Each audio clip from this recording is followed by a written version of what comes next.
जितने दिल से दिल्ली वालों आप शिव महापुराण की कथा को श्रवण करोगे, ये निश्चित है मेरा शिव आपको खाली नहीं भेजेगा। आपकी भक्ति शिव के प्रति।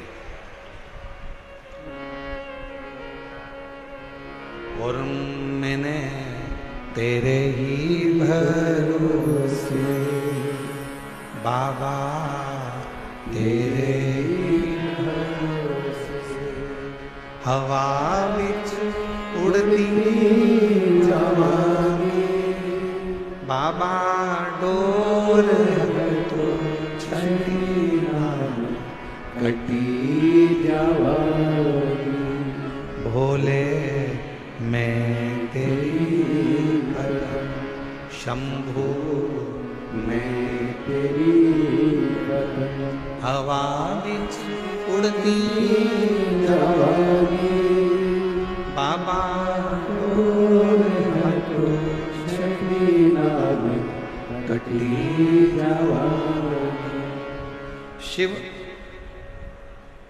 केवल एक भगवान ही नहीं, शिव केवल एक देवता ही नहीं, शिव हमारे शरीर में जो श्वासें चल रही है, जो धड़कनें निकल रही है, जो श्वास हमारे शरीर में प्रतिदिन चल रही है, वही शिव है, वही शिव।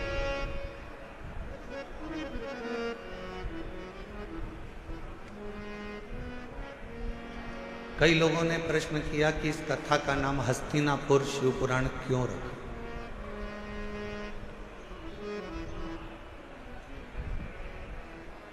आपने कई कथा सुनाई, कहीं का नाम नंदी रखा, कहीं पर आपने देवी के ऊपर, शक्ति के ऊपर, शिव के ऊपर, गणेश के ऊपर कथाओं का स्मरण करा। पर दिल्ली में जो कथा हो रही है इसका नाम हस्तिनापुर शिव पुराण क्यों रखा? क्योंकि इस हस्तिनापुर को बसाने वाले एक राजा हुए जिनका नाम था हस्ती, और वो भगवान शिव के ऐसे उपासक थे, भगवान शंकर की ऐसी आराधना उस हस्तिन राजा ने करी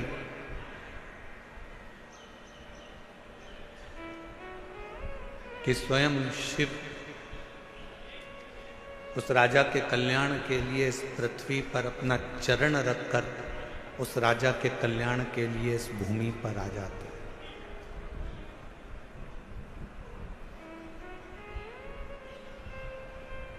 केवल कौरव और पांडवों के युद्ध से हस्तिनापुर नहीं है। हस्तिनापुर का इतिहास अगर पुराना उठाकर देखेंगे तो मेरे शंकर की अविरल भक्ति से हस्तिनापुर है। और इस हस्तिनापुर में वही राज कर सकता है जो शिव का परम उपासक हो, जिसने शंकर की अविरल भक्ति को अपने जीवन में उतारा हो। चाहे वो युधिष्ठिर हो, चाहे वो अर्जुन हो, चाहे वो नकुल हो, सहदेव हो, पांडव हो।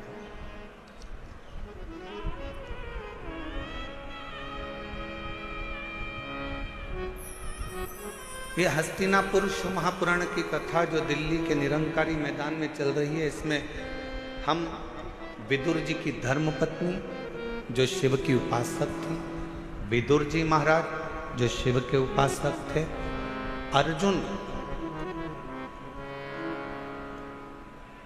जो शिव के उपासक,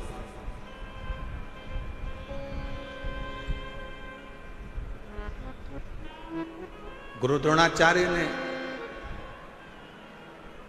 अपने 105 शिष्यों को बुलाया, 100 कौरव 5 पांडव। शिक्षा का पहला दिन था, और शिक्षा का जो पहला दिन होता है वो बड़ी परीक्षा का दिन होता है। कथा का जो पहला दिन होता है बड़ी परीक्षा का दिन होता है। बहुत सारी विघ्न आते हैं, बहुत सारी तकलीफें आती हैं, बहुत सारी समस्या आती है।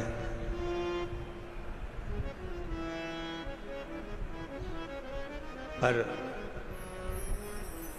हमने एक चीज देखी है दिल्ली प्रशासन की, जो अभी हम लोग आते आते देख रहे थे कि यहाँ के कलेक्टर महोदय हों, यहाँ के कमिश्नर महोदय हों, यहाँ के आईजी डीआईजी हों, यहाँ के टीआई हों, यहाँ के एसपी हों, एसएसपी हों, यहाँ का एक एक प्रशासनिक बल हमने देखा कि पूरे कथा के पंडाल पे ही नहीं, पूरी रोड पर भी व्यवस्था में लगा हुआ था।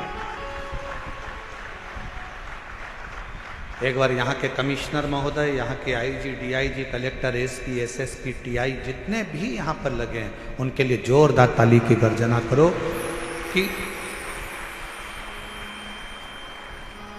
हम सही कहें तो हम जब यहाँ आए तो हमने तो सोचा था कि 2 दिन के बाद शिव भक्त ज़्यादा संख्या में आएंगे, परंतु आज की नज़ारा देखकर तो ऐसा लगता है कि कल तेरा क्या होगा कालिया, उसमें कहा।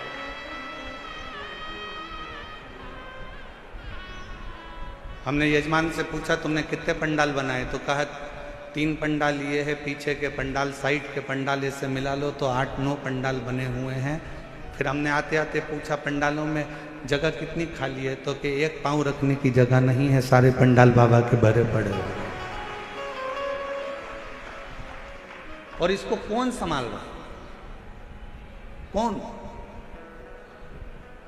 एक बार फिर प्रशासन के लिए जोरदार ताली बजाओ। संभालने वाली ये प्रशासनिक व्यवस्था, यहाँ के कमिश्नर महोदय हों, कलेक्टर महोदय हों, एसपी हो, एसएसपी हो, आईजी हो, डीआईजी हो, एसडीएम हो, यहाँ का पूरा पुलिस बल, ट्रैफिक पुलिस हो, चाहे अन्य बल हो, यहाँ की चिकित्सा विभाग, सब संभालने वाले।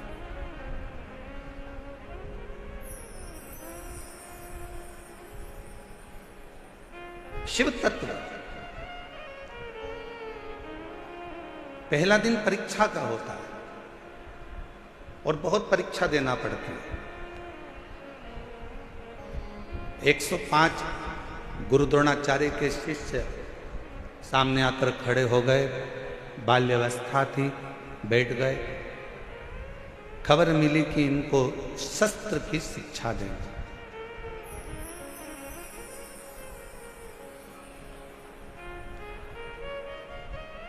इनको शस्त्र शिक्षा देना है। गुरु द्रोणाचार्य ने इसी हस्तिनापुर में बैठकर कहा, शस्त्र की शिक्षा देने को मैं तैयार हूं, पर शस्त्र की शिक्षा देने से पहले जितने मेरे शिष्य बैठे हैं उनसे निवेदन करूंगा कि आप में से जो मुझे शीश का दान दे देगा, मैं उसको शस्त्र की शिक्षा दे दूंगा।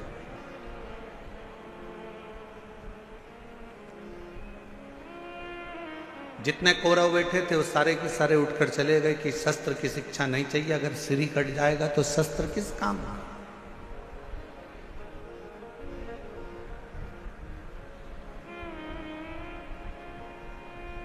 वो शस्त्र किस काम का?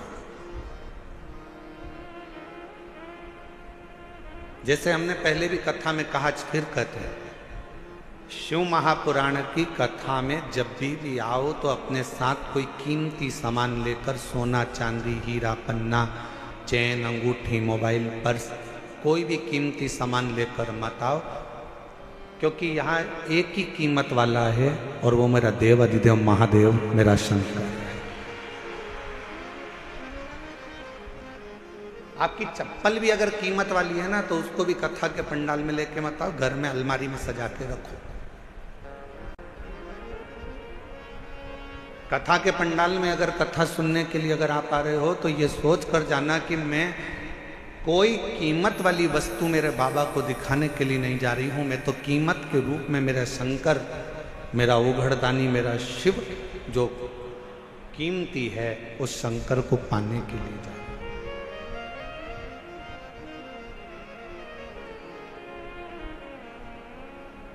हम चेन पहने हैं, बार बार अपना ध्यान चेन पर जाएगा। हम अंगूठी पहने हैं तो अंगूठी पर जाएगा। हम हमारे कोई चप्पल रखी है तो चप्पल पर जाएगा, हमारी कोई सुंदर वस्तु है तो उस पर जाएगा। आपका ध्यान यहाँ नहीं जाना चाहिए, आपका ध्यान तो शिव में, शंकर शिव।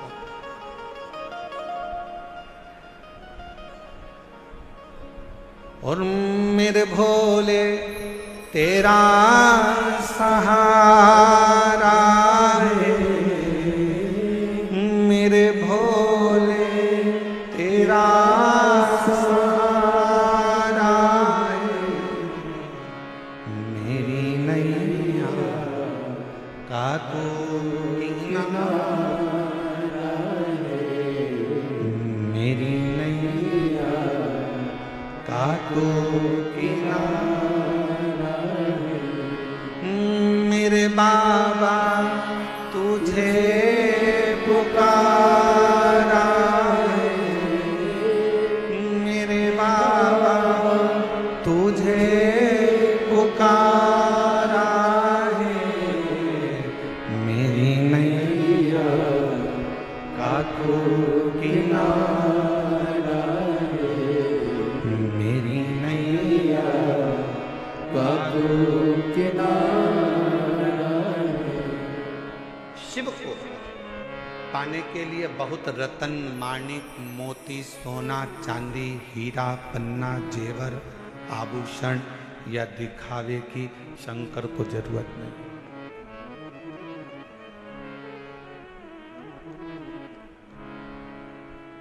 तुम्हारे धन की भी शंकर को जरूरत नहीं।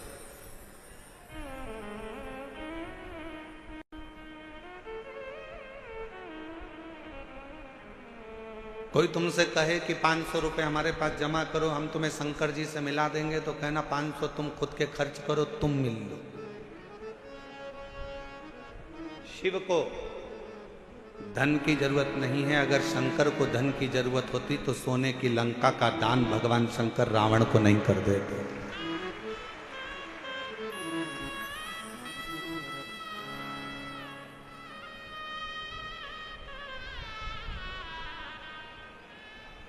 शिव को तुम्हारे वैभव की जरूरत नहीं है कि तुम दिखावा करो कि मैं शंकर जी को 1.25 लाख बेलपत्र चढ़ाऊंगा, 50 लीटर दूध चढ़ाऊंगा, या शिव जी को मैं इतना इतना 56 भोग लगाऊंगा। शिव जी कहते मुझे तुम्हारा वैभव भी नहीं चाहिए। क्या करूंगा तुम्हारे वैभव का? फिर किसी ने कहा मैं शंकर भगवान को एक एसी के कमरे में, एसी के महल में भगवान शिव को रखूंगा, तो शिव को तुम्हारा एसी का रूम भी नहीं चाहिए।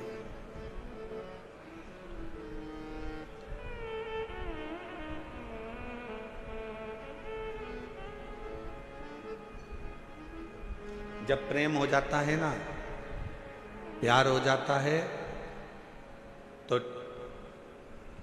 छोरी छोरे से कहती है, लड़की लड़के से कहती है कि आप और हम तो एक टूटे हुए झोपड़े में भी रह लेंगे अगर प्रेम है तो। और प्रेम नहीं है तो करोड़ों का महल भी बेकार लगता। शिव भी यही कहते हैं। आपका अगर प्रेम है शंकर जी के प्रति, आप शिव जी को अपना मान लिए हो कि ये मेरा पिता है, ये मेरा बाबुल है, ये मेरा बाप है। अगर तुमने मान लिया कि शिव मेरे पिता हैं, मेरे बाबुल हैं, मेरे पिता हैं, तो फिर महल की जरूरत नहीं पड़ेगी। शिव तुम्हारे दिल में निवास करेंगे। वो दिल कैसा भी हो, वो हृदय कैसा। ना उसको वैभव चाहिए, ना उसको धन चाहिए, ना उसको दौलत चाहिए। तुम्हारी संपदा से भी उसको कोई मतलब नहीं। उसको तो केवल तुम्हारी निर्मल भक्ति और दिल से बन सके तो उच्चारण, श्री शिवाय नमस्तु, श्री शिवाय नमस्तु, श्री शिवाय नमस्तु, श्री शिवाय नमस्तु। तुमने जो दिल से उसको पुकारा, बस वही उसको हमको चाहिए।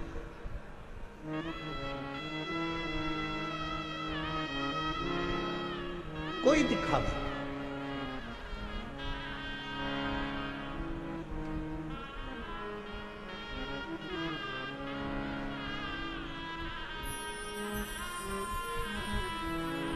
कुछ माताएं झंडा ले लेकर पैदल आ रही थी।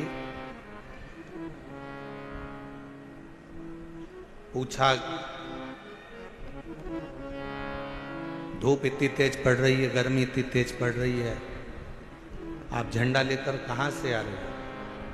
कहा, हम गुरुग्राम से पैदल चलते हुए कथा में धन्यवाद देने के लिए बाबा को। इतना भरचक गर्मी, इतना तेज तपन, जमीन तप रही है, इतनी तेज गर्मी पड़ रही है, और उसमें आप पैदल चलते चलते बाबा का भजन करते करते आ रहे।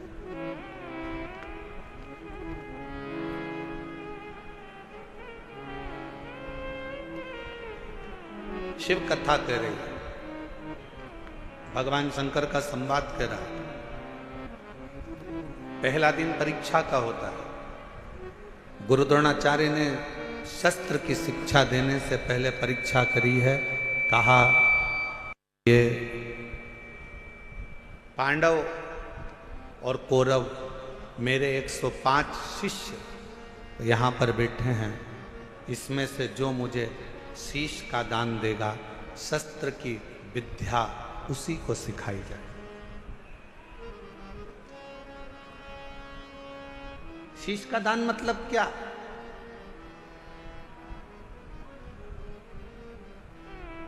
क्यों घर के लोग कहते हैं कि बेटी घर अगर ससुराल जाओ तो सास ससुर के चरणों में झुक जाना, शीश झुकाना। माँ अपने पोता पोती को, अपने बेटा बेटी को कहती है दादा दादी के पास शीश झुकाना, नाना नानी को शीश झुकाना, घर के बुजुर्गों के आगे शीश झुकाना। शीश झुकाना मतलब शीश का दान दे देना। शास्त्र कहता है शीश का दान का मतलब ये होता है कि आप अपने भीतर का अहंकार उनके चरणों में डाल दिए हो और आपके अंदर अहंकार बचा नहीं है, आप उसके हो गए। अभिमान आपने त्याग दिया, अहंकार आपने छोड़ दिया। कई लोग कथा में भी आते हैं तो शीश का दान नहीं कर पाते, अहंकार को छोड़ नहीं पाते। तुम मुझे पहचानते नहीं हो, तुम मुझे जानते नहीं हो। मैं अब भी फोन लगाती हूँ, देखो अब भी मुझे जगह मिलेगी, अब भी फोन लगाती हूँ। और उसको क्या मालूम कि कथा में आई है तो यहाँ तो नेटवर्क मिलता ही नहीं है। जहां जहां शिव महापुराण की कथा होती है वहां नेटवर्क ही नहीं लगता, क्योंकि वहां एक ही नेटवर्क चलता है, वो शंकर जी का। बाकी के सारे नेटवर्क फेल हो जाते हैं। मैं अभी फोन लगाती हूँ, तो मुझे जानते क्या हो, मैं बैठूंगी आगे, मैं अभी फोन लगाती हूँ। बस हम तो कहते कभी कभी उनसे भी सीखा करो जो तुरंत कहते अब भी फोन लगाती हूँ, 1 मिनट नहीं लगेगा और मेरी गाड़ी छूटेगी, अब भी फोन लगाती हूँ, 1 मिनट नहीं लगेगा और मैं आगे बैठूंगी। ऐसा ही बल तुम्हारे अंदर होना चाहिए। अब भी श्री शिवाय नमस्तुभ्यम बोलती हूँ और मेरा शंकर मेरे पर कृपा करेगा, ये निश्चित है, ये निश्चित है। और जिस दिन आपके अंदर ये बल आ गया ना कि मेरा शंकर, मेरा उघड़दानी, मेरा त्रिकालदर्शी, मेरा कैलाशी, मेरा अविनाशी, मेरा शिव मेरे साथ में है, मैं उसको पुकारूंगी, वो मेरा सुनेगा, मैं उसको आवाज दूंगी, वो सुनेगा। उस दिन सर्वश्रेष्ठ सब कुछ।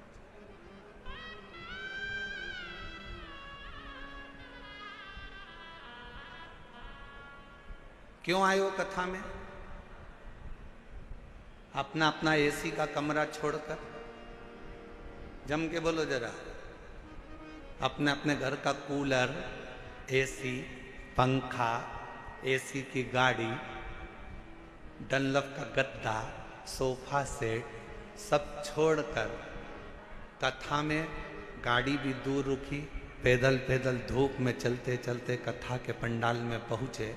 जरा विचार करिएगा क्यों आए हो? क्योंकि तुमको मालूम है कि मैं 12 ज्योतिर्लिंग की यात्रा करने नहीं जा सकती, पर अगर मेरे नजदीक में शिव महापुराण की कथा हो रही है, वहां जाकर पहुंच गई तो 12 ज्योतिर्लिंग का फल हमें प्राप्त हो। मेरा शिव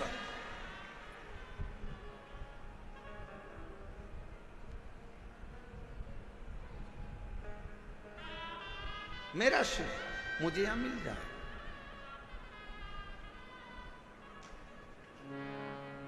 मेरा शंकर मुझे यहां मिलेगा। आप सबको मालूम है कि मैं अगर यहां बैठूंगी, अपने दिल की बात अपने बाबा से कहूंगी, तो मेरा बाबा यहां बैठकर सुनेगा। और कितनी बड़ी कृपा दिल्ली की इस कथा में हो रही है। मेरे भोलेनाथ जी की जरा विचार करिएगा कि कथा के मध्य में ही 24 तारीख को प्रदोष पड़ जाएगा, 25 तारीख को मासिक शिवरात्रि पड़ जाएगी, 26 तारीख को कथा की शिवरात्रि पड़ जाएगी और 27 तारीख को कथा विराम हो जाएगा।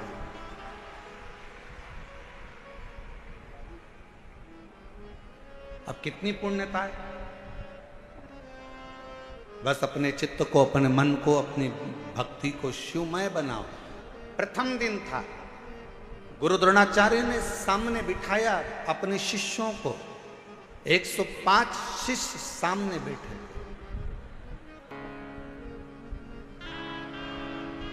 और गुरु द्रोणाचार्य ने सामने बैठे हुए 105 शिष्यों से कहा कि तुम में से जो शीश का दान देगा वो शस्त्र विद्या सीख सकेगा। शीश का दान मतलब अब शिष्य समझे तो बात। जो समझे वो तो जाने ना। शीश का दान का मतलब ये नहीं है कि गुरु ने कहा कि शीश का दान दे दो मतलब शीश काट दो। नहीं नहीं नहीं, शीश का दान का मतलब है कि अपने अहंकार का त्याग करोगे।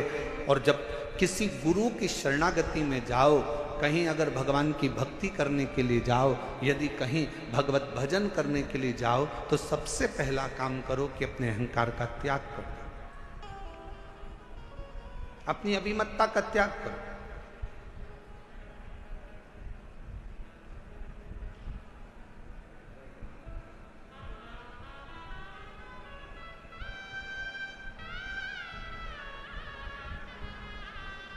कल हम देख रहे थे बहुत बड़ी बड़ी बिल्डिंग है दिल्ली में बनी है, इतनी बड़ी बड़ी बिल्डिंग है बनी, इतना बड़ा बड़ा मकान बना, इतना बड़ा बड़ा मकान बना।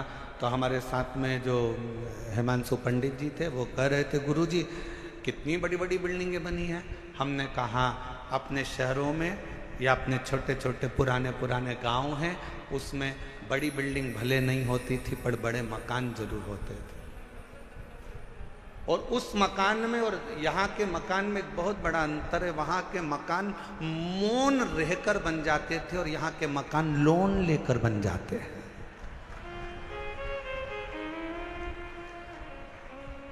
हमने कहा दोनों में अंतर।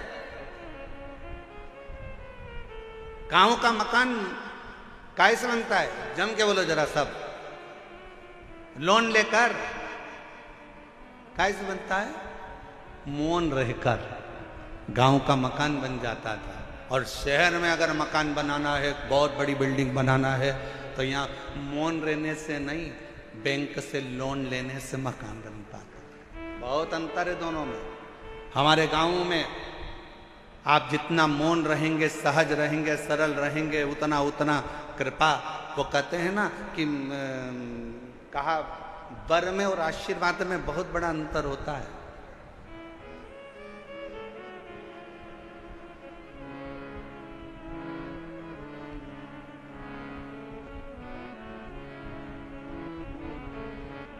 लंकापति रावण ने क्या मांगा था? शिवजी से वर मांगा था। वर मांगा। लंकापति रावण ने शिवजी से वर मांगा था। और हिरण्यकशिपु ने क्या मांगा? तो कहा कि भगवान से वर मांगा था।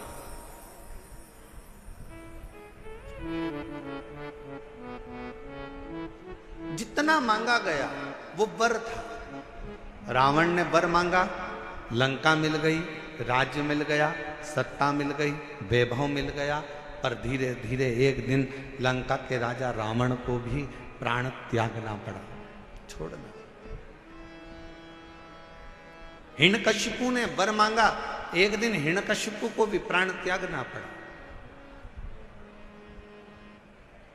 और आप सबसे निवेदन है, शंकर जी के मंदिर में जाकर कभी वर मत मांगना कि भगवान मुझे ये दे दो, भगवान मुझे वो दे दो, भगवान मुझे ये प्रदान कर दो, भगवान मुझे ये प्रदान कर दो। तुम शिव जी के मंदिर में अगर एक लोटा जल चढ़ाने के लिए जाओ तो शिव महापुराण की कथा कहती है कभी शिव के मंदिर में जाकर वर मत मांगना, क्योंकि वर मांगोगे तो एक दिन वो वर समाप्त हो सकता है। शंकर जी के मंदिर में जाकर कहना बाबा मुझे आपका आशीर्वाद दे दो, क्योंकि वर समाप्त हो जाएगा पर आशीर्वाद कभी समाप्त नहीं होता, कभी समाप्त नहीं।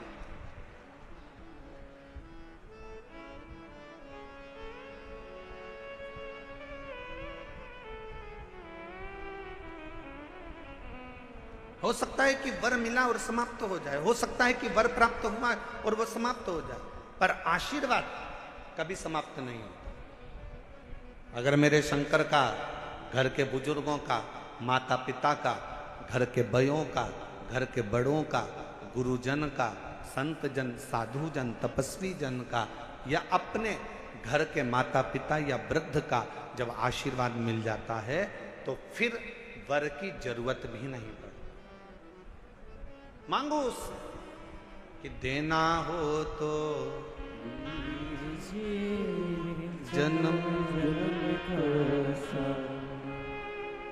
मेरे सिर पर रख दो रे अपने ये दोनों हाथ, और देना हो तो दीजिए जन्म जन्म का साथ, और देना हो तो दीजिए जन्म जन्म का साथ। भगवान शिव की कथा करें, भगवान शंकर का संवाद, शिव तत्व का, शिव पुराण करें, मेरे ओगरदानी का संवाद करें।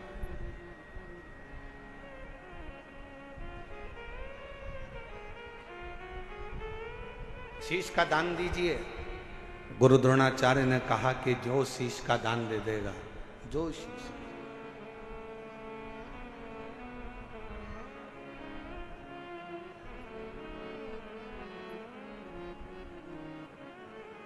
मेरे शंभू ने कहा, मेरे शंकर ने, इस पवित्र कथा का आनंद कर रहा है, हस्तिनापुर शिव महापुराण की कथा कर रही है, जो शीश का दान देगा वो मुझसे शस्त्र विद्या सीख लेगा।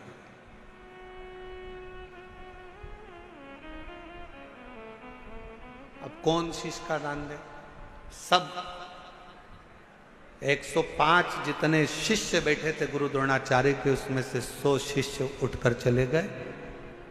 5 शिष्य बैठे रहे पांडव, उसमें भी एक अर्जुन सामने बैठा रहा, तलवार उठाई और शीश के पास लेकर जाने लगा, काट कर शीश का दान देने लगा। गुरु द्रोणाचार्य ने मना कर दिया, मुझे कटा हुआ शीश नहीं, तेरे धड़ पर लगा हुआ शीश मेरे चरणों में पड़ जाएगा, उतना दान बहुत है और मैं तुझे दे दूं, मत दीजिए। शंकर भगवान को तुम्हारा धन नहीं, वैभव नहीं, सत्ता नहीं, दौलत नहीं, शिव जी को केवल तुम्हारा एक लोटा जल शिव को समर्पित कर दो।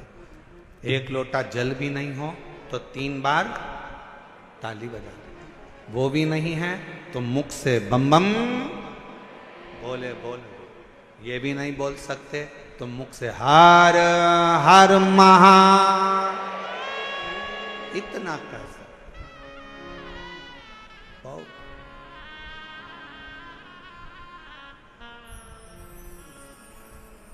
कुछ नहीं चाहिए। जिस दिन अहंकार छोड़कर, अभिमत्ता त्याग कर, अभिमान का त्याग कर कर, जिस दिन अहंकार को छोड़कर तुम शिव की ओर बढ़ोगे, शिव तुम्हें प्राप्त हो जाएगा। हस्तिनापुर शिव महापुराण की कथा में हस्तिन नाम का जो राजा था वो शंकर का परम उपासक था, जिसने इस राज्य को बसाया था।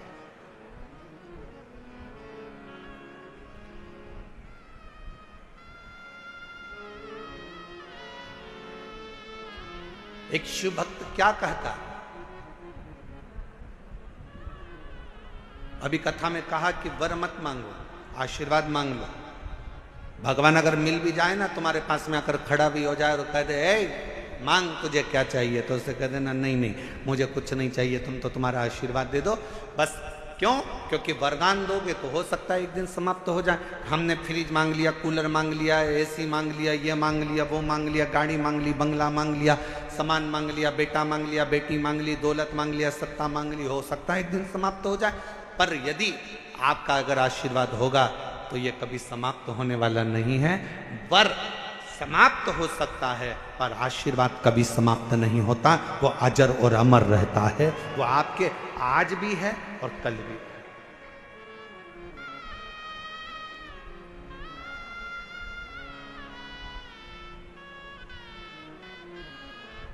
इसीलिए कहा कि तेरी कृपा का क्या है भरोसा, कब किस पर हो जाए जरा सी हम पर कर दो। जी जिसको आता है वो भी बोलो साथ में, तेरी कृपा का क्या है भरोसा, कब किस पर हो जाए जरा सी हम पर कर दो, जरा सी हम पर कर दो। पापी हो चाहे जितना उसका भी बाबा उद्धार किया, उद्धार हुआ।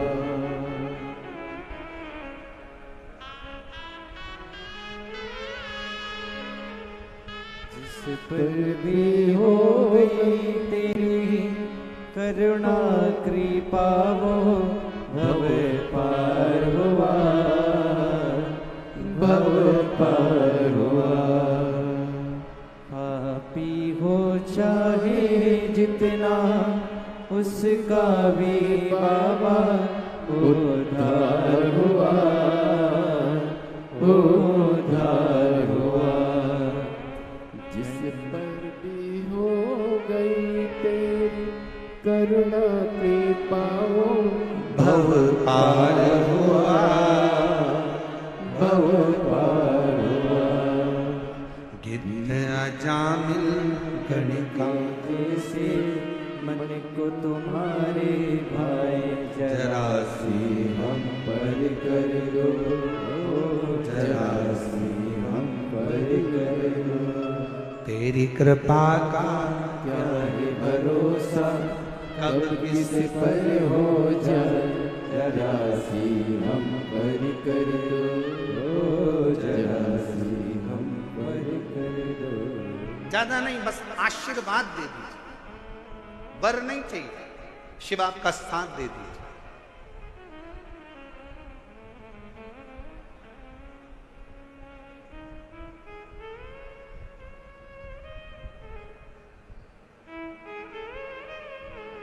एक कथा आती है,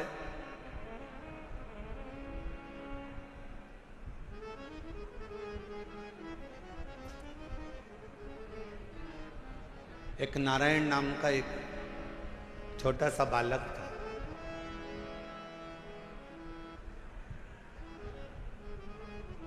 सोमवार अष्टमी की कथा है, आप लोगों ने पढ़ी भी होगी, स्मरण में भी होगी। एक नारायण नाम का छोटा सा बालक है जिसकी अवस्था 7 वर्ष की, केवल 7 वर्ष की अवस्था। और ये सोमवार अष्टमी की बड़ी सुंदर कथा आज स्मरण में आई है, तो आप लोग और हम लोग उसको श्रवण करें। और कभी अगर सोमवार की अष्टमी पढ़े तो इस कथा का मनन चिंतन उस दिन जरूर करना। एक नारायण नाम का छोटा सा बालक जिसकी अवस्था 7 वर्ष की, पिता इसका जन्म होने के बाद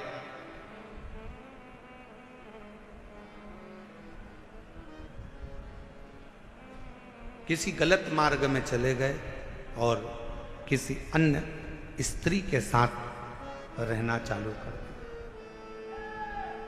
नारायण अपनी मां के साथ में रह रहा है।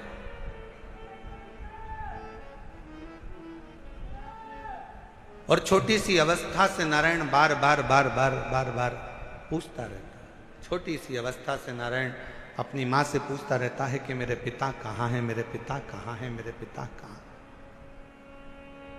मेरी दिल्ली की जीजियों, मेरे दिल्ली के जीजाओं, मेरी बेटियों बेटाओं, मेरी माताओं, मेरे भाई, मेरी बहनों, बड़ा ध्यान लगाकर सुनना कि जन्म हुआ, पिता ने अपनी पत्नी पर कुछ गलत बातों का इल्जाम लगा दिया और बच्चे को और मां को छोड़कर पिता किसी अन्य स्त्री के साथ चला गया, साथ रहने लगा। गांव बदल दिया, नगर बदल दिया, शहर बदल दिया। पिता दूसरे गांव में, दूसरे नगर में, दूसरे शहर में रह रहा है और यहां मां अपने बच्चे को पाल पोस कर नारायण को बड़ा कर रही।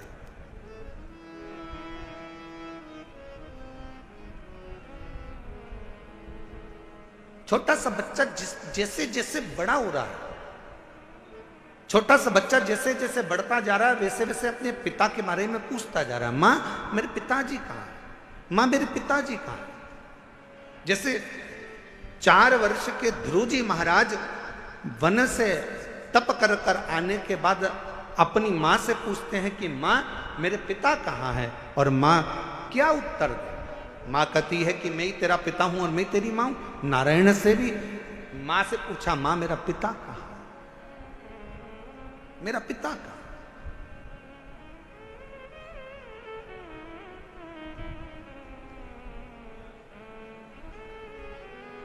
एक दिन गुस्से में आकर मां ने कह दिया, क्या पिता पिता पिता पिता पूछता रहता है, क्या दिन भर पिता का नाम लेता रहता है। मैंने तुझे पाल पोस कर बड़ा करा, कभी मेरा भी नाम लिया कर, क्या पिता का नाम लेता। सोमवार की अष्टमी की कथा कहती है कि पिता का नाम लेते हुए बच्चे को मां ने एक दिन खूब डांटा, खूब फटकारा, पर बेटे की चित्त वृत्ति से पिता का स्मरण जाता नहीं, पिता का स्मरण नहीं जाता। मां मेरा पिता कहां है। बच्चे ने फिर जिद पकड़ी। आखिरी में मां ने तुरंत चिल्लाकर कह दिया, पिता पिता कहता है, ये सामने जो पत्थर पड़ा है, सामने जो भाटा पड़ा है, सामने जो कंकर पड़ा है, सामने जो पत्थर पड़ा है, यही तेरा पिता है।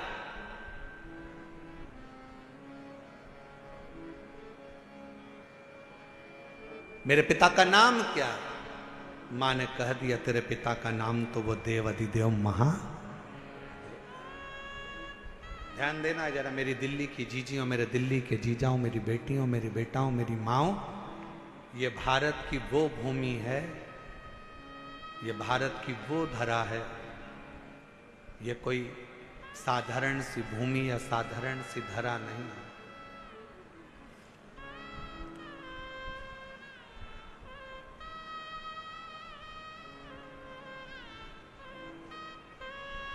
सात द्वीप,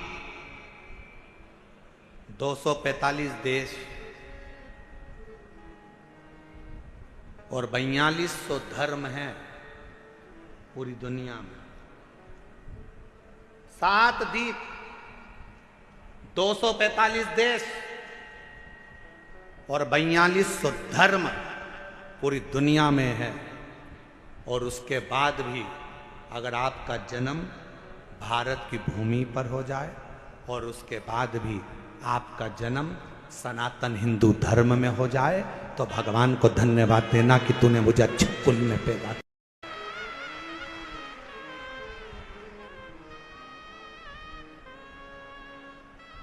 छाती तान कर चलना कि सनातन धर्म में तुम जन्मे हो। 7 द्वीप, 245 देश और 4200 धर्म होने के बाद भी ये भारत की भूमि सनातन धर्म और सनातनी बनकर अगर हम पैदा हुए हैं तो जी हमें गौरव होना चाहिए कि हम भारत माता के इस गोद में अपने संस्कारों से पोषित होते हुए उस महादेव की कृपा से जन्मे हैं। उस महादेव की कृपा से जहां हम अपने रिश्तों को पहचानते हैं, अपनी माता को माता कहते हैं, पिता को पिता कहते हैं, भाई का संबंध रखते हैं, बहन का संबंध रखते हैं, काका काकी का संबंध रखते हैं, नाना नानी का संबंध रखते हैं, सारे रिश्ते हम निभा कर चलते हैं। कोई दूसरे देश में इतने संबंध नहीं निभाए जाते जितने संबंध हमारे भारत की धरा पर एक सनातनी निभा कर चलता है। भारत की भूमि पर एक सनातनी निभा कर चलता है। वो संबंध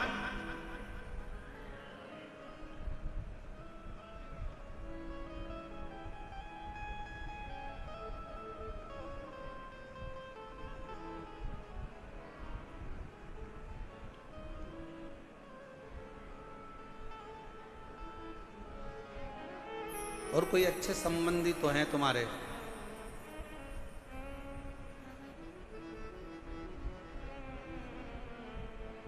पत्थर का मुख बताकर बेटे से कह दिया नारायण से कि ये तेरा बाप है, ये तेरा पिता है। शिव महापुराण की कथा क्या करती है? शिव महापुराण की कथा ने करा क्या? शिव महापुराण की कथा ने केवल विश्वास जगाया है कि जिस तुम्हारे घर के पास के शंकर के मंदिर में एक लोटा जल चढ़ाने जाओ, जिस शिव जी के मंदिर में तुम जल चढ़ा रहे हो, जिस शंकर जी के मंदिर में तुम जल चढ़ाने गए हो, जिस शंकर जी के मंदिर में तुम बेलपत्र चढ़ाने गए हो, जिस शंकर जी के मंदिर में तुम स्तुति गाने गए हो, जिस शंकर जी के मंदिर में तुम भजन करने गए हो, जिस शंकर जी के मंदिर में तुम नाम जाप करने गए हो, बस तुमने उसको अपना पिता मान लिया। यही शिव पुराण कर रही हो, ये सोमवार की अष्टमी की कथा कर रही हो।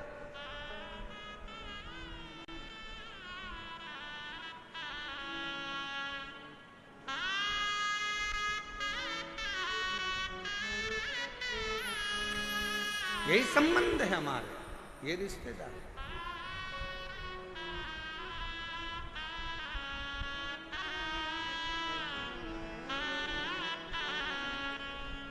और रिश्ता तेरा मेरा सबसे प्यारा, रिश्ता तेरा मेरा सबसे प्यारा, मैं हूँ तेरा, मैं हूँ तेरा, तू मेरा बाबा, मैं हूँ तेरा, मैं हूँ तेरा। यही संबंध। नारायण ये पत्थर, ये सामने जो शिला पड़ी है, ये पत्थर पड़ा है, ये कंकर पड़ा है, ये भाटा पड़ा है, यही तेरा पिता है। क्या नाम है? बता दिया, इसका नाम देवाधिदेव महादेव। बता दिया। घर के कई माताओं ने अपने बच्चों को भेज दिया, एक लोटा जल लेकर जाओ शंकर जी के मंदिर में जल चढ़ाओ। माँ वहां पर शंकर जी कहाँ है? तो क्या यही जो शिवलिंग है, यही शिव है, यही पिता है, यही सर्वस्व है। आज मैं हूं, कल नहीं। आज संसार है, कल नहीं, पर ये शंकर हमेशा रहेगा, तेरा साथ देगा। तो इस पे जल चढ़ा, समर्पित कर एक लोटा जल।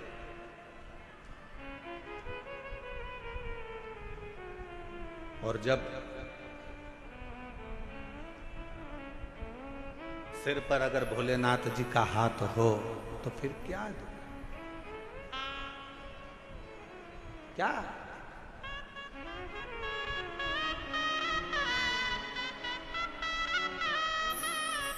जब स्वयं शिव तुम्हारे मस्तक पर हो तो फिर क्या दो? पितु नारायण को एक पत्थर दिखा दिया।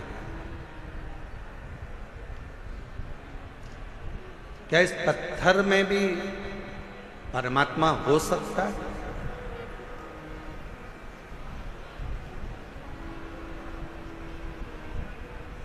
प्रहलाद जी का चरित्र कहता है कि हिरण्यकश्यपु ने भी एक पत्थर का खंबा दिखाया था प्रहलाद को। क्या इसमें परमात्मा हो सकता है?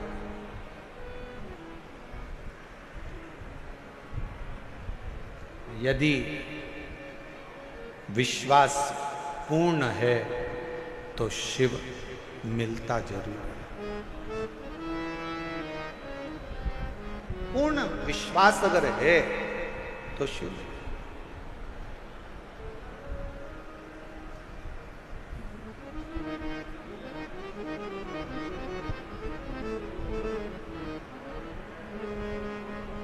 हम पहले भी कथा में कहे, आज फिर कह रहे हैं, शिव जी पर अगर भरोसा करा है तो आपका पूर्ण भरोसा यदि शंकर जी पर है तो दुनिया का ऐसा कोई दुख नहीं जो मेरा देव अधिदेव महादेव काट नहीं सकता। आपके दुख को काट दिया जाए। एक पत्र है, अच्छा है, देखो।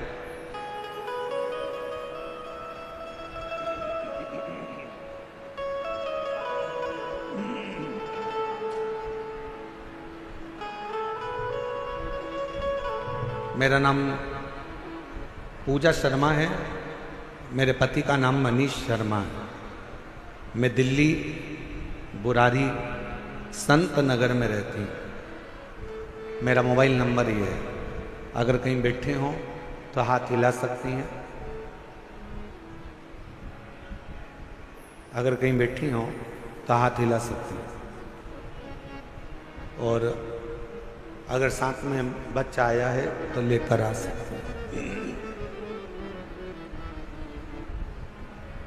गुरुजी, मेरी शादी को 10 साल हो गए थे, संतान का सुख नहीं। दिल्ली का कोई ऐसा हॉस्पिटल नहीं जहां डॉक्टरों को हमने दिखाया नहीं, गोद भी भरवाई, डॉक्टरों के हिसाब से मैं मां नहीं बन सकती थी। संतान का सुख नहीं था। कोई बच्चा मेरी गोदी में आकर बैठ जाता था तो लोग उस बच्चे को उठा लेते थे, क्योंकि लोग मुझे बांझ कहते थे। इतना अपशब्द लोगों ने ताना दिया, अपशब्द कहे गुरुदेव, ताने पर ताने दिए जाते। दुख इतना था कि भगवान के सिवा किसको कहते। एक दिन मेरे ससुर जी मुझे एक पंडित जी से बोले कि मेरी बहू के यहाँ संतान नहीं है, तो पंडित जी ने भी एक ही बात कही कि एक काम कहो, टीवी पर आस्था चैनल पर सियोर वाला महाराज कथा करता है, शिव महापुराण की कथा अगर आसन लगाकर टीवी के सामने बैठकर भी अगर दिल से सुनी जाए और सफेद आंकड़े की जड़ का प्रयोग करा जाए, या किसी पंडाल में बैठकर कथा को सुना जाए और बाबा से झोली पसार कर मांगा जाए तो जरूर होगा। मेरे ससुर ने पंडित जी से कहा कि डॉक्टरों ने मना कर दिया कि ये कभी मां नहीं बन सकती। पंडित जी कहने लगे, एक बार अगर कथा के पंडाल की अगर रज भी उसके उदर पर लगे तो उससे भी फल मिलेगा। आपकी कथा नासिक में 2023 में चल रही थी, तब हम उस कथा को सुनने के लिए पंडाल में बैठ गए। सफेद आंकड़े की जड़ का प्रयोग करा और बाबा की ऐसी कृपा हुई गुरुदेव। दुनिया के लोग कहते हैं क्या कथा के पंडाल में बैठकर जो मांगा जाता है वो मिलता है, पर मैं छाती ठोक कर कहती हूं कि कथा के पंडाल की रज जीव का कल्याण जरूर करती है। और 14 नवंबर 2024 को मेरे घर में 10 साल के बाद संतान की प्राप्ति। गुरुदेव, मैं मां नहीं बन सकती थी, क्योंकि मेरी रिपोर्ट में यह था कि मैं मां नहीं बन सकती, पर मेरे बाबा ने मेरे ऊपर कृपा करी। मेरे बच्चे का मैं फोटो भी लगा रही हूं, जो 14 नवंबर 2024 को मेरे घर में पुत्र रत्न की प्राप्ति 10 साल की। और तेरी कृपा का भरोसा कब किस पर हो जाए, जरा सी हम पर कर। एक पत्र और अच्छा है।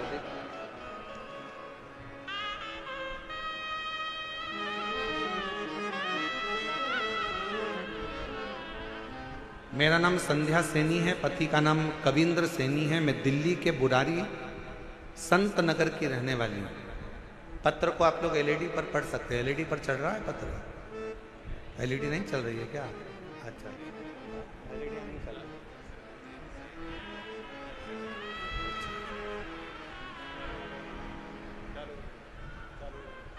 चालू हो गई एलईडियाँ, देखिए हो गया।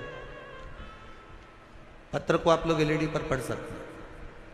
मेरा नाम संध्या सैनी है, पति का नाम कविंद्र सैनी है।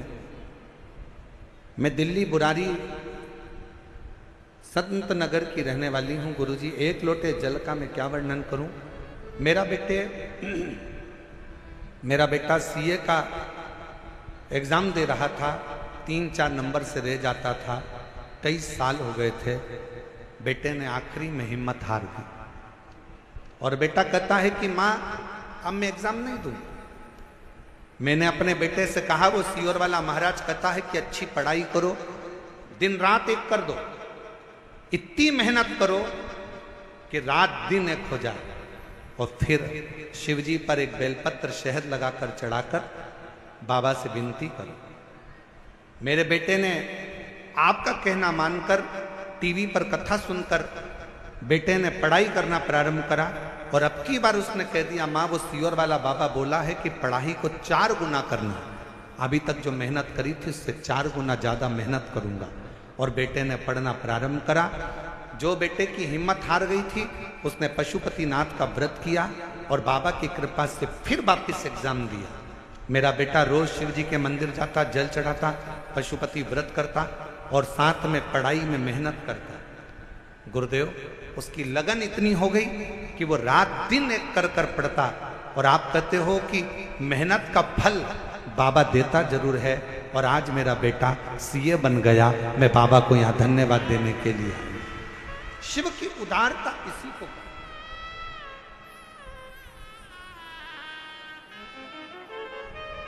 और तेरी कृपा का क्या भरोसा, कब किस पर हो जाए जरा सी हम पर कर दो, जरा सी हम पर कर दो।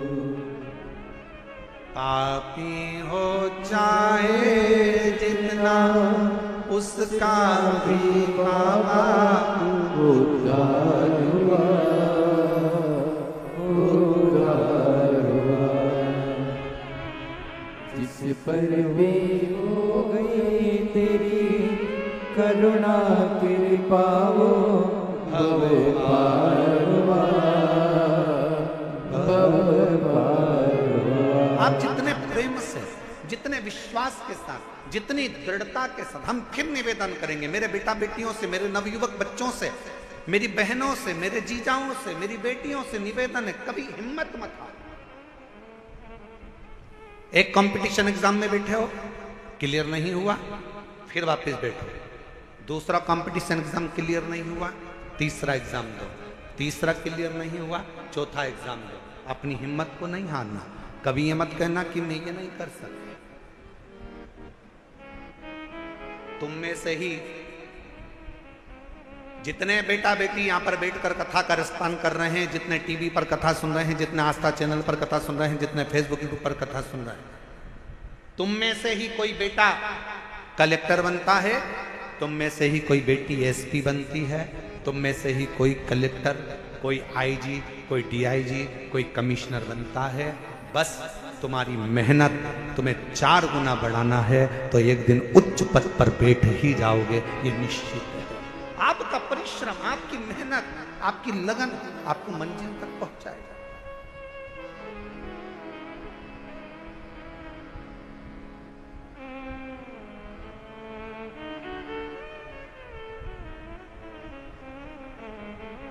और फिर निवेदन करूं, किसी ने कह दिया कि तुम्हारा यह काम नहीं हो सकता, कोई ने कह दिया तुझे कैंसर हो गया और कैंसर होने के बाद तू ठीक नहीं हो सकती, तू ठीक नहीं होगा, तेरा किडनी लीवर बेकार हो गया, तू ठीक नहीं हो सकता, तू ठीक नहीं होगी, तुम छाती ठोक कर कहना वो मेरा बाप है, मेरा शंकर। एक दिन अगर कथा के पंडाल में बैठकर कथा सुनकर वहां की मिट्टी को मेरे शरीर पर अगर लगाई है तो मेरा बाबा मुझे ठीक कर कर ही रहेगा, ये निश्चित है, ये मेरा विश्वास। और देखो एक पत्र है,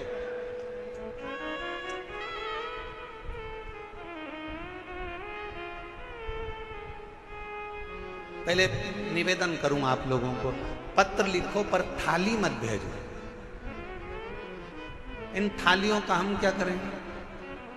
पत्र भेजो आप केवल, हम उस पत्र को हमारे हाथ में आएगा तो पढ़ेंगे जरूरी। थाली वाली को ना भेजिए आप। ये थाली अपने घर पर प्रयोग में लो, उपयोग में लो। ना थाली ना लोटा, कुछ नहीं, भगवान की भक्ति करो, और एक निवेदन और करें, बहुत सारा धन लेकर, पर्स में पैसा लेकर कथा के पंडाल में मत आओ। दिल लेकर कथा के पंडाल में आओ, तुम्हारा पर्स तुम्हारे घर पर रहो। दिल लेकर तुम्हारी चेन, अंगूठी, मोबाइल, मंगलसूत्र, बहुत सोने का सामान, हीरे का सामान लेकर कथा के पंडाल में मत।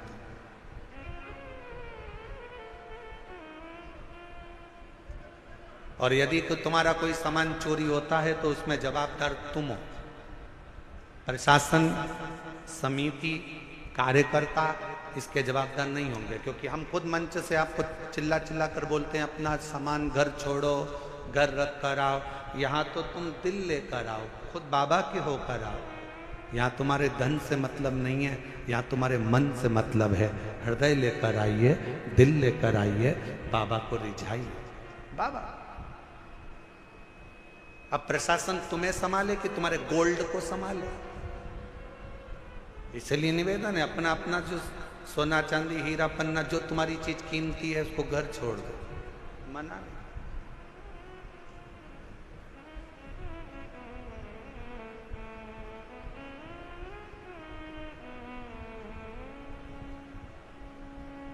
एक पति ने अपनी पत्नी से कहा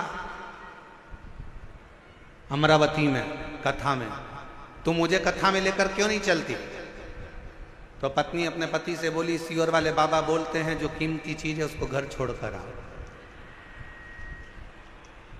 तो पति ने कहा कीमती चीज तो सोना चांदी होती है। पत्नी कहती है मेरी कीमत तो तुम हो, तुम इतने कीमती हो इसलिए तुम्हें घर छोड़कर कथा में चली जाती, तुम गोल्ड से भी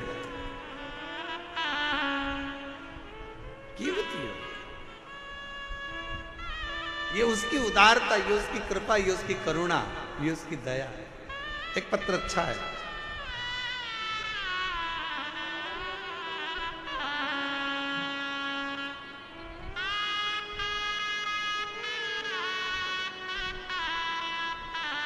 हाँ बेटा,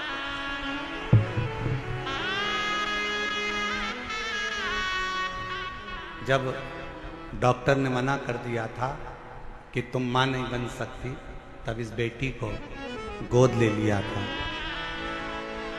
और इस बेटी को गोद लिया, बेटी को भी मंदिर लेकर जाती, बाबा से प्रार्थना करती। और डॉक्टरों ने तो कह दिया था कि तुम कभी मां नहीं बनोगी। हम तो कहते हैं इस बेटी को, जी आपने गोद लिया ना, तो इसी की सेवा के रूप में ये बालक मेरे शंकर ने आपको दिया है। ये उसी की कृपा, सेवा का फल कहीं ना कहीं मिलता है। शिव कृपा से 10 साल के बाद संतान हुई है।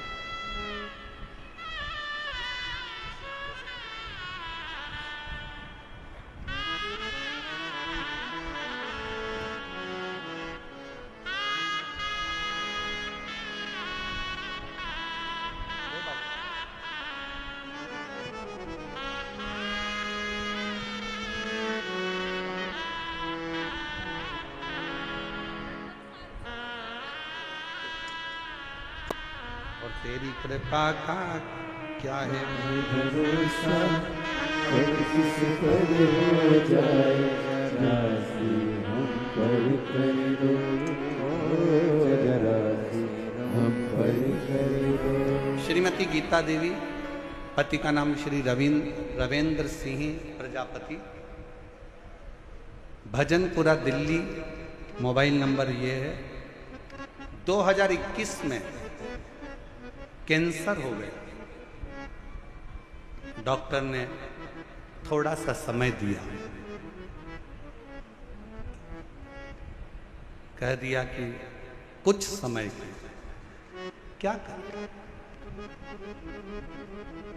हॉस्पिटल से इलाज करा कर आ रही थी कि किसी ने, ऑटो वाले ने कहा कि बहन जी क्या बीमारी हो गई? कहा कैंसर हो।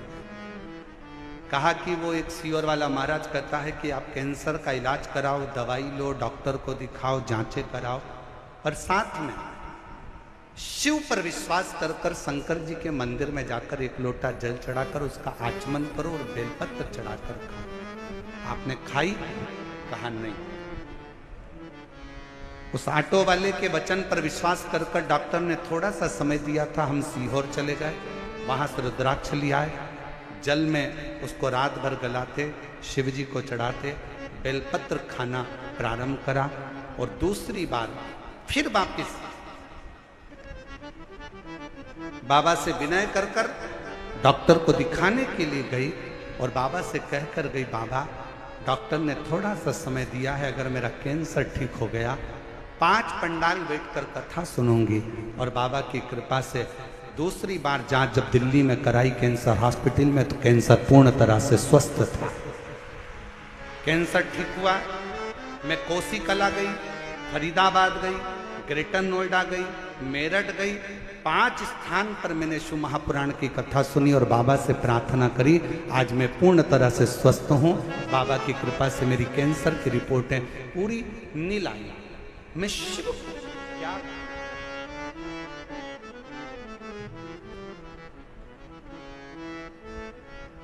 आप शंकर की स्तुति, शिव का गुणगान, शिव की स्तुति, शिव का भजन, शिव का स्मरण, आपके घर के नजदीक में जो शिवालय हो, आपके घर के पास में जो शंकर का मंदिर हो, सबसे पहले वहां जाना प्रारंभ करो। शिव जी को 1 लोटा जल चढ़ाना प्रारंभ करो। हमारा निवेदन है, बहुत दूर जाने की तमन्ना में, केदारनाथ जाऊं मैं, अमरनाथ जाऊं मैं, यहाँ जाऊं, खूब जाओ, पर पहले पास के शंकर के मंदिर में जाना चालू करो। जिस दिन मेरा शंकर तुम्हारा हाथ पकड़ लेगा, उस दिन खींच कर तुम्हें केदारनाथ और अमरनाथ बुला लेगा। उस दिन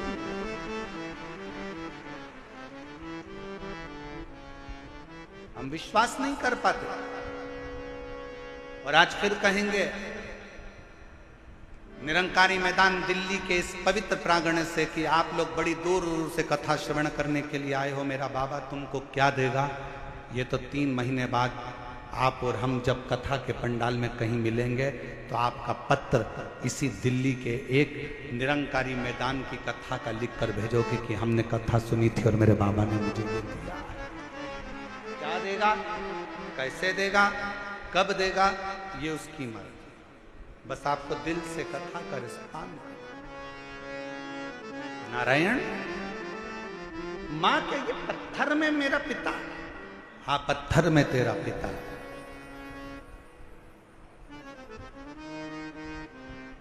ये शिला, ये कंकर, ये पत्थर मेरा पिता, हाँ।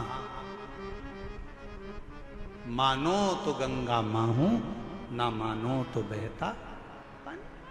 आप मानो तो गंगा है, ना मानो तो बहता पानी।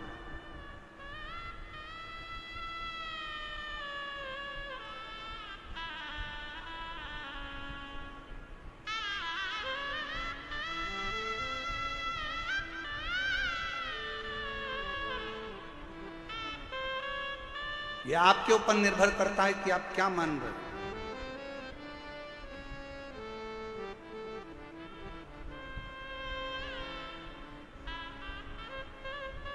यह आपके ऊपर निर्भर करता है कि आप क्या मानकर चल रहे हो शिव को।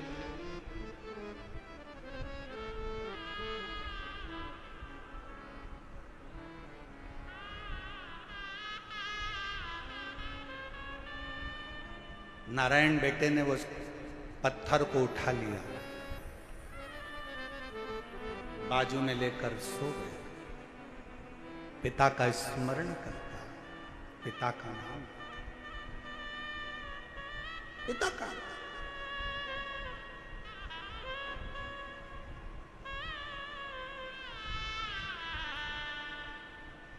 कभी मौका लगे जिंदगी में, कोई भूखा है, प्यासा है, किसी को जरूरत है, उसकी हेल्प करें। हमने एक बात कही थी कथा में, आप लोगों के स्मरण में है कि नहीं है वो हमें को नहीं।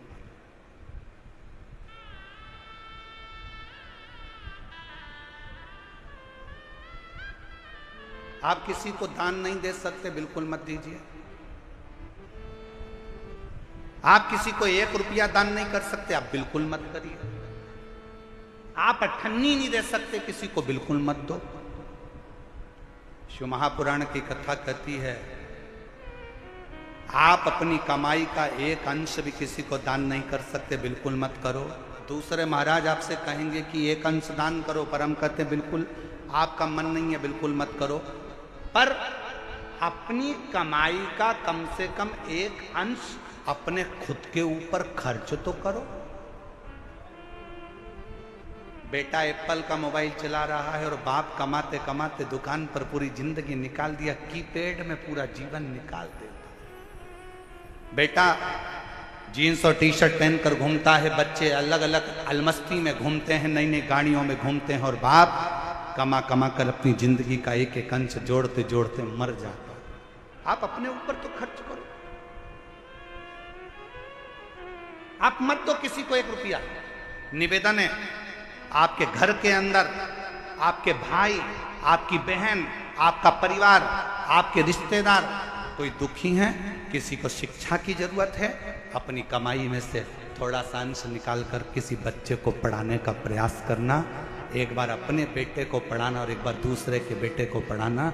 जो दूसरे का बेटा पढ़ गया ना, तुम्हारे एहसान को जिंदगी भर नहीं भूल पाएगा, एक ना एक दिन तुम्हारे लिए आगे बढ़कर सामने। अपनी कमाई का एक अंश निकालकर, कोई बीमार है अपने परिवार में, अपने कुटुंब में, अपनी कॉलोनी में, अपनी सोसाइटी में, अपने मोहल्ले में, अपने क्षेत्र में कोई बीमार है, उसके लिए खर्च कर मत दो किसी को 1 रुपया।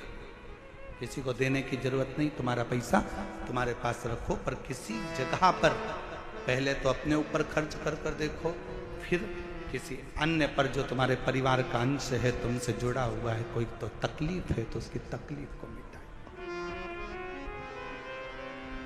तकलीफ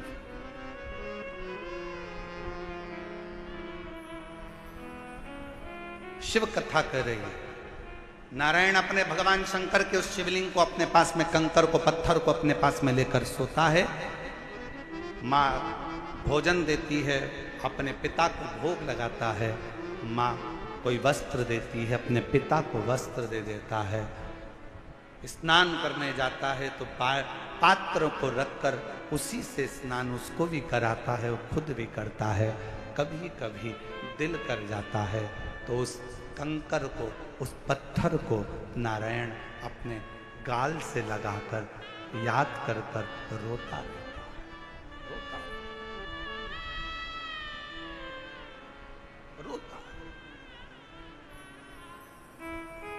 नेत्रों से जल जल किसके आगे कहें। और देख लिया संसार हमने, देख लिया सब मतलब के यार हमने देख लिया। डॉक्टर ने 2021 में थोड़ा सा समय दिया था और कह दिया था चली जाएगी, पर बाबा की कृपा से सारी रिपोर्ट नॉर्मल आई और पूर्ण तरह से कैंसर से मुक्त हुई। एक बार जोरदार ताली। झूठे नाते झूठे रिश्ते, झूठे नाते झूठे रिश्ते, अरे झूठा है संसार हमने देख लिया। सब मतलब के यार हमने देख लिया। शिव कथा करती है। नारायण सोमवार की अष्टमी की कथा करती है। नारायण पाषाण को अपने गाल से लगाकर रो रहा है। कभी मौका लगे ना, किसी के सामने जाकर मत रो। शिव कथा करती है। सुनार, सुनार का काम है सोने चांदी के गहने को सुंदर बनाने। सुनार का काम है सोने चांदी के गहने को सुंदर बनाने का। दर्जी का काम है कपड़ों को सुंदर बनाने का। माली का काम है बगीचे को सुंदर बनाने का। और शिव महापुराण का काम है जो उसकी शरण में आ गया उसकी जिंदगी को सुंदर बनाना। शिव महापुराण का काम ही यही है कि जो शरण में आया, जो पंडाल में बैठ गया, जो आया कथा श्रवण करी, पंडाल में जगह नहीं मिले तो अपना छाता लगाकर 2 पानी की बोतल साथ में लेकर जहां मौका मिले वहां बैठकर जहां तक आवाज जाए वहां तक जहां तक आवाज जाए वहां श्रवण करो। और जब कथा के पंडाल से उठकर अपने घर की ओर जाओ तो वहां की रज को प्रणाम कर नमन कर हृदय से श्री शिवाय नमस्तु श्री सब बोलिए सब श्री शिवाय नमस्तु श्री शिवाय नमस्तु। जब जाओ तब 5 बार 7 बार 11 बार 21 बार तुम्हारा दिल करे उससे बोल कर फिर जाओ, विनय कर। शिवालय में जाओ, शंकर के मंदिर में जाओ, अपने घर के नजदीक में जो शंकर का मंदिर है सबसे पहले वहां जाना प्रारंभ करो, एक लोटा जल चढ़ाना प्रारंभ करो, वहां जाकर विनती करना प्रारंभ करो। जब दिल दुखे, मन दुखे, मन में कोई भाव उत्पन्न हो तब उससे कहो जिससे कह सकते हो।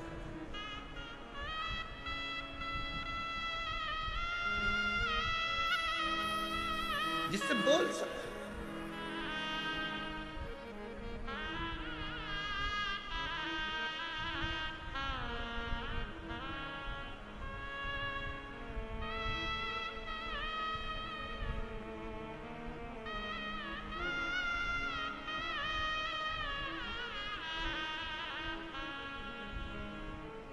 नारायण ने शंकर के उस कंकर को, पत्थर को, पाषाण को गाल से लगाकर रो रहा।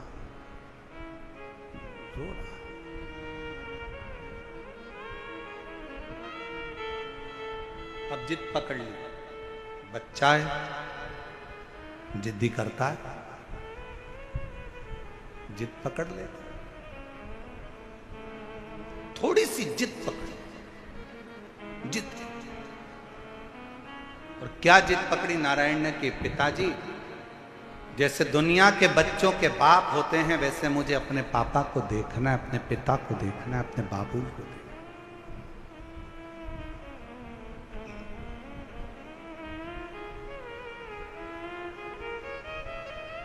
अच्छा एक बात बताओ मेरी जीजी और दिल्ली वाली, ओ दिल्ली वाली,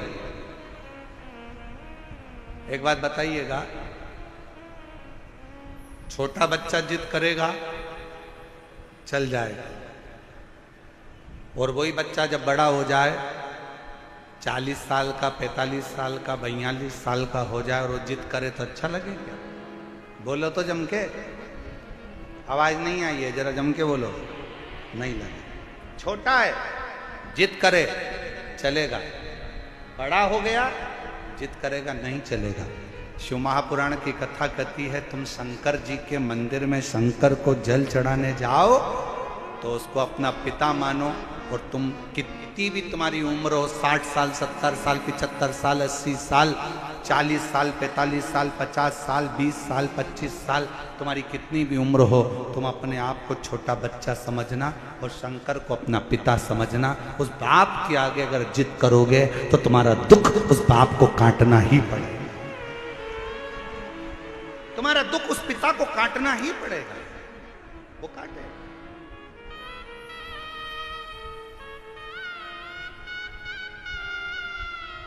वो काटेगा।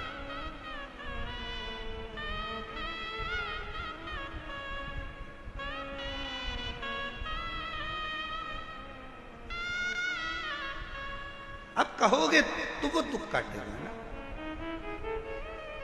हे त्रिपुंडधारी, हे त्रिशूलधारी, हे त्रिपुंडधारी, हे त्रिशूलधारी,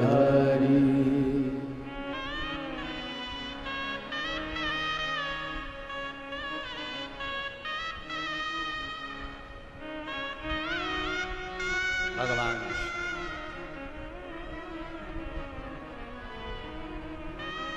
हे मेरे शंकर, हे मेरे करुणा सागर, हे मेरे शंभु कृपा।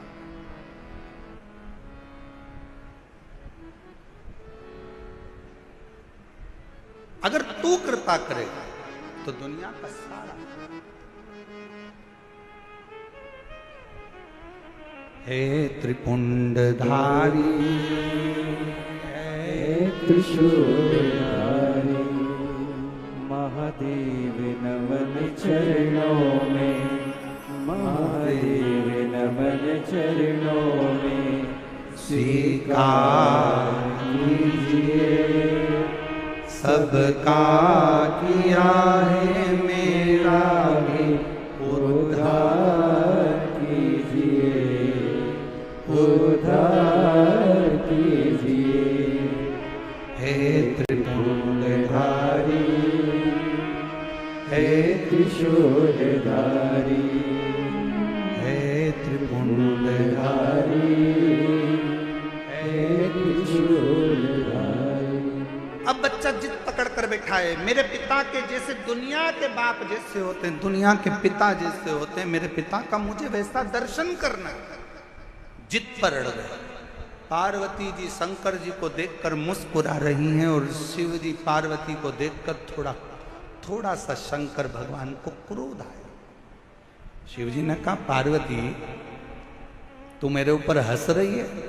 पार्वती जी कहती हैं, मेरे को हंसी इस बात की आ रही है, उसकी माँ ने एक पत्थर उठाकर दे दिया और कह दिया कि तेरा पिता यही है, और नाम भी दे दिया देवाधिदेव महादेव तेरे पिता हैं, और तुमने उससे संबंध बना लिया, रिश्ता बना लिया। जरा विचार करिएगा, पत्थर पर जल चढ़ाने से, एक शिवलिंग पर जल चढ़ाने से, तुम्हारे घर में एक छोटा सा भी अगर शिवलिंग है, छोटा सा भी शिवलिंग है, शिव महापुराण की कथा कहती है, भले आप अपने घर में शंकर जी के शिवलिंग को रोज जल चढ़ाओ मत चढ़ाओ, आप अपने घर में शंकर के शिवलिंग की रोज पूजन करो मत करो, पर घर में अगर शंकर का शिवलिंग विराजमान रहता है तो उस घर में कभी दरिद्रता नहीं आ सकती है, कभी दुख नहीं आ सकता।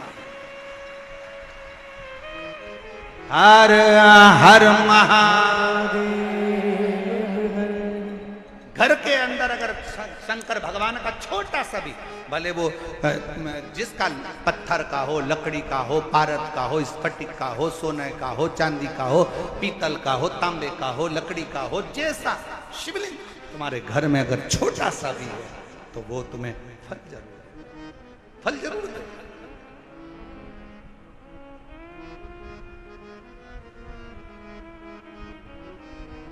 सबका किया है मेरा भी उद्धार कीजिए, उद्धार कीजिए। आप भी बोलो, जितने बैठे हैं कथा के पंडाल में, जो बाहर भी बैठे हैं कथा के पंडाल से, जो बाहर बैठकर कथा सुन रहे हैं, वो भी बोले, महादेव चरण, महादेव नमन चरणों में स्वीकार कीजिए, सबका किया है मेरा भी उद्धार कीजिए, उद्धार कीजिए।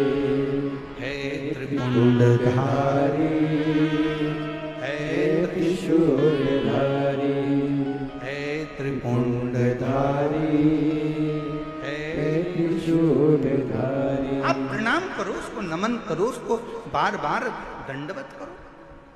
अब मुझे असली पिता से मिलना, मेरे दुनिया के जैसे पिता होते हैं, नारायण कहते हैं मुझे उस पिता से मिलना है। सोमवार की अष्टमी की कथा कर रही है, पार्वती जी मुस्कुरा रही हैं, शंकर जी को क्रोध आया है, पार्वती तुम मेरे ऊपर मुस्कुरा रही हो?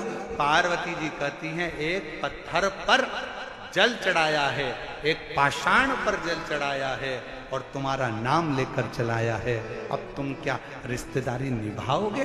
शंकर भगवान बोले, अगर कोई भूल से भी मेरा नाम लेकर एक पत्थर को उठाकर हाथ की हथेली पर रखकर भी जल चढ़ा देता है और मुझे पुकार लेता है, शंकर कहते हैं वो मेरा अपना पुत्र बन जाता है, पुत्री बन जाए, मेरा अपना है।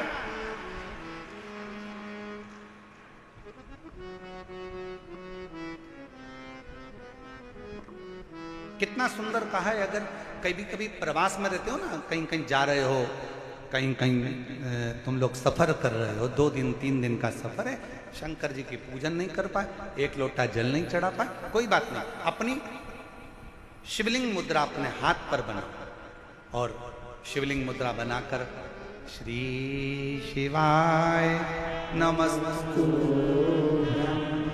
श्री शिवाय नमस्तु। शिवलिंग मुद्रा अपने हस्त कमल पर बनाओ। जब कहीं सफर में हो, बहुत तुम्हें लग रहा है आज मैं बहुत उलझनों में फंसी हूं, बहुत तकलीफ में फंसी हूं, बहुत कष्ट है, बहुत बीमारी, बहुत तकलीफ है, बैठ गए एकांत में। जब तुम्हारा दिल करे, बहुत डिप्रेशन में पड़े हो, बहुत चिंता में पड़े हो, बहुत टेंशन में पड़े हो, तब तुम अपने शिवलिंग सामने भी नहीं है, अपने हस्त कमल पर शिवलिंग मुद्रा का निर्माण करो। शिवलिंग मुद्रा और शिवलिंग मुद्रा का निर्माण कर कर दिल से बाबा को मुस्कुराते हुए बड़े भाव से श्री शिवाय नमस्तु, श्री शिवाय नमस्तु, श्री शिवाय नमस्तु, श्री शिवाय नमस्तु। शिवलिंग मुद्रा का निर्माण कर कर शंकर को पुकारो।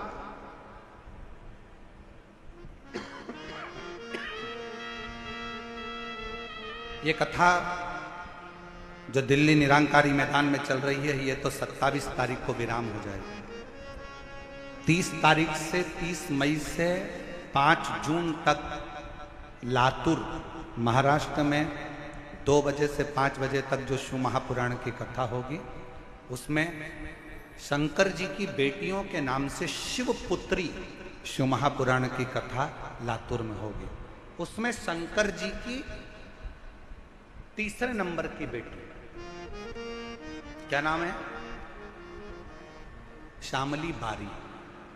शंकर जी की कितनी लड़कियां हैं? 6। शिव जी की कितनी लड़कियां हैं? 6। जया, साथ में बोलो, जया, विषहरा, श्यामली बारी, दौतली, देव, और 6ठे नंबर की अशोक सुंदर। तीसरे नंबर की बेटी क्या नाम है? श्यामली बारी। जब लातूर में आप और हम शिवपुत्री शिव महापुराण की कथा को सुनेंगे लातूर से, दोपहर में 2 बजे से 5 बजे तक, 30 मई से 5 जून तक कथा का जब लाभ लेंगे, तो उसमें आप शंकर जी की तीसरे नंबर की बेटी श्यामली बारी का चरित्र सुनिए। श्यामली बारी क्या करती थी? आप उस कथा में जब श्रवण करेंगे लातूर में शिवपुत्री शिव महापुराण कथा में, श्यामली बारी क्या करती थी? एक असुर आया, असुर ने श्यामली बारी का जब हाथ पकड़ा, उसको ले जाकर एक कक्ष में बंधन बना दिया। बंधन, कक्ष में बंधन बना दिया। और शिव की पुत्री श्यामली बारी बंधन से मुक्त होने के लिए शंकर भगवान ने शिव जी का पूरा चरित्र उठाकर देखिए। शंकर भगवान की बेटियों के ऊपर जब जब किसी असुर ने संहार करना चाहा, किसी राक्षस ने शंकर की बेटी को छूना चाहा या शंकर जी की धर्म पत्नी को छूना चाहा, शंकर जी ने उसका अंत नहीं करा। स्वयं पार्वती जी को छुआ तो पार्वती जी ने अंत करा, और शंकर जी की बेटियों को छुआ तो बेटियों ने अंत करा। ये सीख दे रही है शिव महापुराण की कथा। अपनी बेटी को शिक्षा दो, शास्त्र पढ़ाओ, पर साथ में अपनी बेटी को शस्त्र की भी शिक्षा दीजिए कि वक्त पड़ने पर शस्त्र भी चला सके।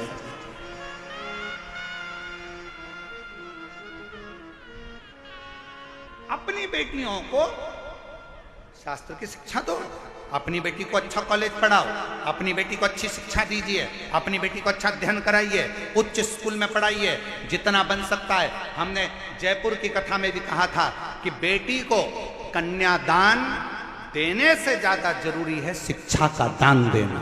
बेटी को अच्छा पढ़ाओ, उच्च शिक्षा प्रदान करो। कन्यादान जो दिया है वो हो सकता है कि एक ना एक दिन समाप्त हो जाए, पर शिक्षा का दान जो तुमने दिया है, बेटी को पढ़ाया लिखाया, वो शिक्षा एक दिन उस बेटी की जिंदगी में कभी ना कभी काम जरूर आएगी। बनाओ बेटी को शिक्षा अच्छी दीजिए और बच्चों को लायक बनाओ, खूब लायक बनाओ।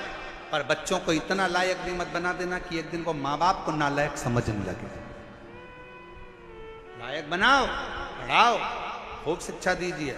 और जिस दिन बेटा कहने लगे पापा तुम्हें कुछ नहीं आता, मम्मी चुप बैठी रहो, पापा तुम बड़बड़ मत करो, चुप बैठे रहो, समझ लेना तुम्हारी शिक्षा किसी काम की नहीं है। तुमने शिक्षा तो दी पर शिक्षा के साथ में संस्कार देना भूल गए थे।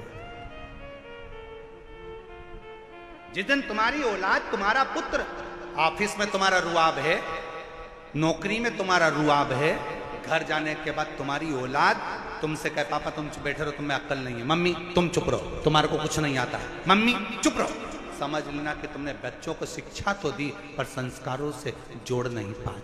तुम बच्चों को लायक तो बना दिए पर उसने तुमको नालायक समझ लिया। इसलिए याद रखना, अपने बुढ़ापे को सुधारने के लिए अपनी औलादों के सामने तुम्हारी पत्नी भले 8वीं फेल है पर बच्चों से हमेशा कहना कि तेरी माँ के बराबर कोई दुनिया में समझदार नहीं है, और अपने बच्चों के सामने कहना कि तेरे बाप के जैसा दुनिया में कोई समझदार नहीं है। अपने औलाद के सामने अपनी पत्नी का सम्मान करो, अपनी औलाद के सामने अपने पति का सम्मान करो। अगर आज पत्नी अपने पति को बच्चों के सामने कहेगी तेरे बाप में तो अकल ही नहीं है, तेरे बाप में तो अकल नहीं है, तो बच्चा भी वही सीखेगा। और बाप बोलेगा तेरी माँ में तो अकल नहीं है, तेरी माँ में तो अकल नहीं है, तो बच्चा भी वही सीखेगा।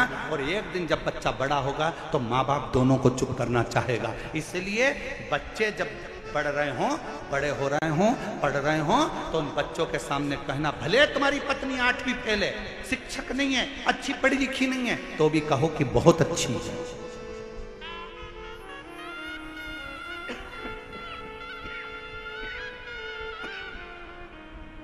कहो उसमें विद्वत्ता।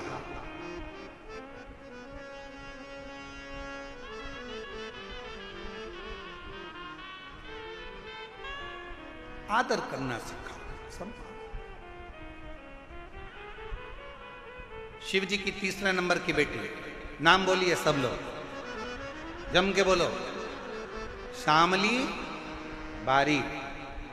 ये शंकर जी की वो बेटी है, जब एकांत में अगर बैठे हो और मान लो कोई डॉक्टर ने कह दिया कि तुम्हारे शरीर में, तुम्हारे गर्भाशय में, तुम्हारे चेस्ट में कोई गठान आ गई है, गांठ आ गई है, और डॉक्टर ने कहा कि इसका ऑपरेशन होगा, जब एकांत में बैठकर श्यामली बारी का नाम लेकर अंगुष्ठ हस्त कमल का शिवलिंग का निर्माण कर कर जब श्री शिवाय नमस्तुभ्यम या पंचाक्षर मंत्र नमः शिवाय, षडाक्षर मंत्र ओम नमः शिवाय जब बोलोगे और थोड़ा सा जल का आचमन बोलने के बाद करोगे, धीरे धीरे धीरे धीरे शरीर की गांठ गलना चालू हो जाएगी। श्यामली बारी का नाम साधारण नाम नहीं,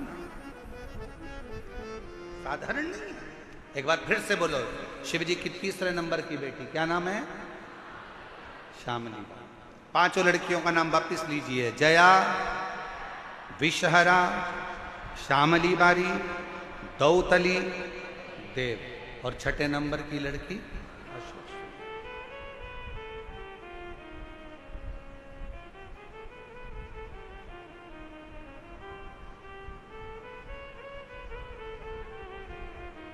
शिव तत्व। महाराज शिव को पुकारा नारायण ने, शंकर मेरे पिता, मेरे मेरे, और शिव ने ऐसी करुणा करी, मेरे ओघड़दानी, उस कंकर में से, उस पत्थर में से मेरा देव अधिदेव महादेव उस नारायण के लिए असली स्वरूप में प्रकट होकर उसको गोदी में खिलाते हैं, उसको अपने हृदय से लगाते हैं। वो मेरा ओघड़दानी। कौन कहता है कि ये कंकर कंकर है? हम कहते हैं कि अगर दिल से पूछो तो वो शंकर है। कुबरेश्वर धाम का इसलिए कंकर पूजा जाता है क्योंकि वो शंकर का एक प्रतिबिंब, प्रतीक शिव का।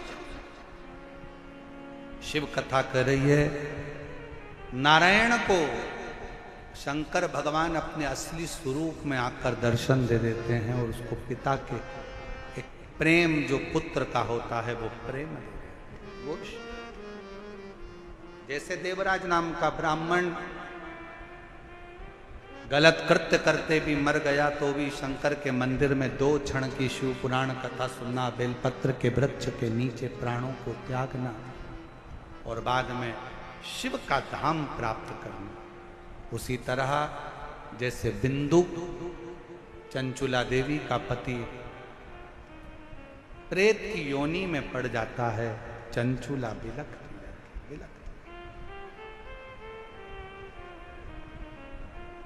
काशी प्रदेश में जाकर कुछ क्षण की शिव पुराण की कथा को श्रवण करती है और कथा श्रवण कर कर देवलोक शंकर जी के धाम में चली जाती है, जहां बैठकर वो अपने पति के लिए तुम्बरुका जी से शिव महापुराण की कथा का पान करती है। भगवान शंकर और पार्वती ईश्वर और गोरा बनकर शिव महापुराण कथा के यजमान बनते हैं। एक बार जोरदार ताली बजाइए, ईश्वर गोरा जी पधार रहे हैं, ताली बजाकर स्वागत करिए।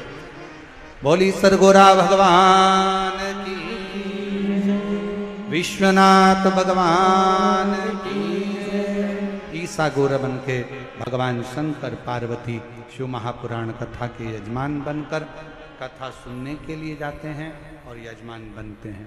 बड़े भाव से ये पवित्र शिव महापुराण की कथा निरंकारी मैदान दिल्ली बुराड़ी में चल रही है। कथा का समय 2 बजे से 5 बजे तक है। भाव से आप और हम कथा का लाभ ले रहे हैं। ये कथा 27 मई तक रहेगी। 30 मई से 5 जून तक लातूर में शिवपुत्री शिव महापुराण की कथा 2 बजे से 5 बजे तक महाराष्ट्र में होगी।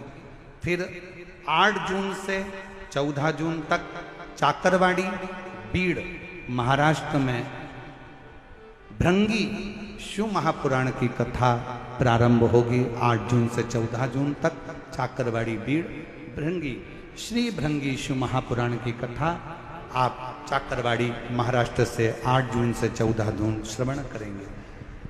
आप लोगों से एक निवेदन रहेगा कि जब भी कथा से श्रवण करने के बाद आप लोग यहाँ से जाएं, गाड़ियों को जरा धीरे धीरे चलाएं और बड़ी सावधानी पूर्वक बड़े